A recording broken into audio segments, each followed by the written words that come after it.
calls threatening his life. And I pick it up telephone, I say hello, and he say to me, "You son of a bitch, you's dead." Casolaro would not be the only person involved in the scandal to wind up in a casket. Meet Barry Seal. At first, the media portrayed Seal as a drug dealer gone good, who was assassinated by the Colombian mafia. Authorities believe last night's machine gun killing of top drug informant Barry Seal was ordered by drug bosses in Medellin, Colombia, who sent 5 men to Baton Rouge to kill Seal. Sam Dalton was the lawyer that represented the Colombian hitmen convicted of his assassination. We were trying to subpoena the CIA because we felt like they had documents, exhibits, and evidence that would indicate complicity in Seal's assassination. When they were able to gain access of Barry Seal's trunk the night of the murder, the personal phone number of none other than George H.W. Bush was present. Louis Unglesby, the former attorney for Mr. Seal, also confirms that he once called the office of the vice president after Seal had given him the number. You see, the Black Ops drug smuggling operation had not yet been exposed, and intelligence couldn't take any chances. It was later revealed that Seal was involved in smuggling cocaine into Mena, Arkansas, while Bill Clinton sat as governor. 1983, Ronald Reagan was president, Bill Clinton was governor, and little Mena, Arkansas changed from a quiet town to a center for drug smuggling and reported Contra support activity. In the middle of it all, this man, admitted dope smuggler Barry Seal. Arkansas State Trooper Russell Welch investigated Seal's organization. Each trip would have 250 to 350 pounds of cocaine. According to the London Telegraph, Arkansas State Trooper Larry Patterson testified under oath that he and his officers discussed repeatedly in Clinton's presence the large quantities of drugs being flown into Mena Airport, large quantities of money, large quantities of guns. Hot Springs police officers would also record Roger Clinton, Bill's brother, during a cocaine transaction stating, "Gotta get some for my brother. He's got a nose like a vacuum cleaner." There was also a large amount of money laundering going on in Mena.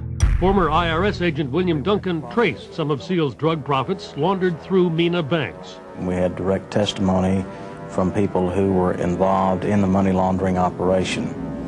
We had testimony from people at banks who observed the transactions.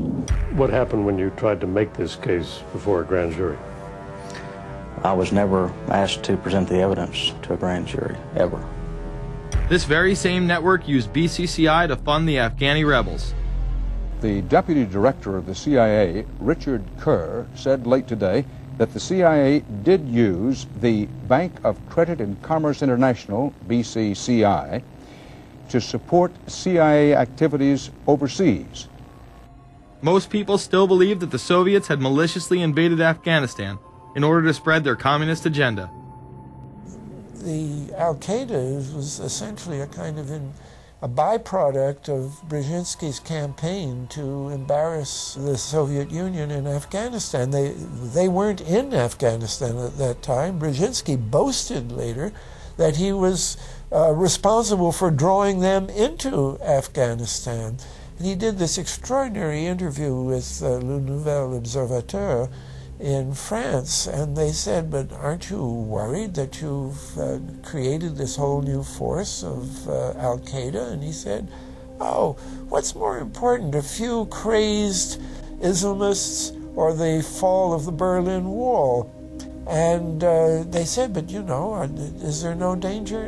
Aren't they dangerous?" And he said, "Nonsense." He said all this in 1998. So I knew Brzezinski at McGill University. We were students together and took very small classes together. And in some ways he's bright, and in some ways he's kind of nuts. And he had the kind of nuttiness that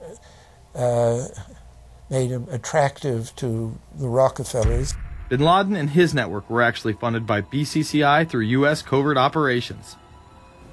Well, the reason I bring it up, if you've ever heard any of our call-in shows, you know that we have people that think about the conspiracy theories of people like you. You would be a poster child for these people because you have served on the board of the Council on Foreign Relations. You helped start the Trilateral Commission, and you've been to the Bilderberger Group. people too close in this world? People in business too close to the governments? Well, you know, there is such a thing as insidious influence. And the question is, how does it operate? Does it involve bribery? And does it involve some sort of psychological domination of individuals? I don't believe in this notion of some sort of secret societies controlling people. But of course, in any political system, there are sort of over-the-table and under-the-table arrangements. Arrangements that involved ruthless, illegal, and immoral activities in order to dominate humanity. Despite all of the evidence that has just been presented, this network would fall down the memory hole, even though 14 convictions were made in the Iran-Contra scandal. The continued cover-up would be made possible by George H.W. Bush. These documents that came forward in the North trial clearly reveal the involvement of the Vice President to a greater degree, I think, than he has acknowledged heretofore. This, of course, did not stop him from pardoning those involved during the twilight of his presidency. Some new reverberations today to President Bush's Christmas Eve surprise, the pardoning of former Defense Secretary Caspar Weinberger and several others in connection with the Iran-Contra allegations. Well, now the special prosecutor says it's the president who needs to explain some things. The real issue is why the notes weren't produced 5 years ago when the congressional investigation and the independent counsel's investigation had requested them. Because high-level political officials scrambled to limit the investigation and establish plausible deniability for the upper echelons of the network, including Bush himself. So who is this guy, and how did he come to power?